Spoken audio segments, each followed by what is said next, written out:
Makamishna wasaidizi wastaafu mnaoagwa leo hii baada ya kustaafu, napenda kuwakumbusha kuwa kazi ya uaskari haina kustaafu, bali afisa au askari anapomaliza muda wake wa utumishi anapata nafasi ya kupumzika, huku akiendelea kuwa mwadilifu na mtiifu kwa Amiri Jeshi Mkuu wa Majeshi ya Ulinzi na Usalama, na akitunza siri za serikali kwa kuwa ameapa kufanya hivyo.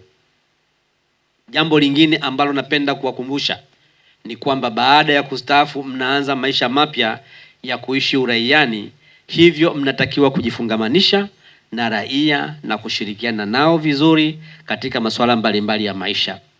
Mategemeo ya umma ni kwamba mtaonyesha mfano mzuri wa kufuata taratibu mbalimbali za maisha zinazokubalika na jamii.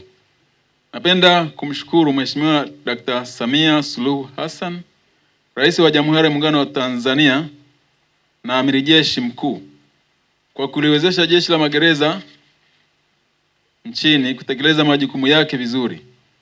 Aidha, wewe ukiwa mwenyekiti wa kamati ya usalama mkoa, napenda kukufahamisha kwamba magereza yetu mkoa wa Pwani kwa ujumla yapo salama.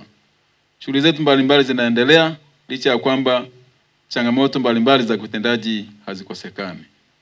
Aidha, ushirikiano wanaouonesha.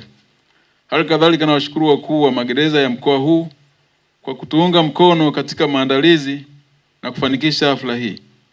Mheshimiwa mgeni rasmi, hafla hii imeandaliwa na ofisi ya mkuu wa magereza mkoa wa Pwani kwa madhumuni ya kuwaaga kijeshi maafisa wawili wa Jeshi la Magereza wanaostaafu kazi kwa umri mkubwa kiutaratibu wa Jeshi la Magereza baada ya kutumika hadi kufikia umri wa kustaafu.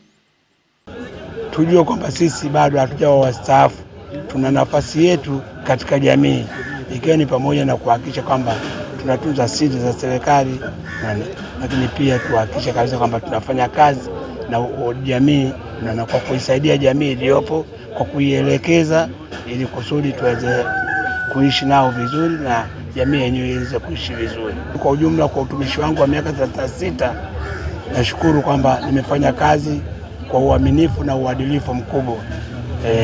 Nimefanya kazi nyingi mbalimbali ambazo nilitumwa na serikali, nilizifanya kwa uaminifu na kwa moyo mkunjufu.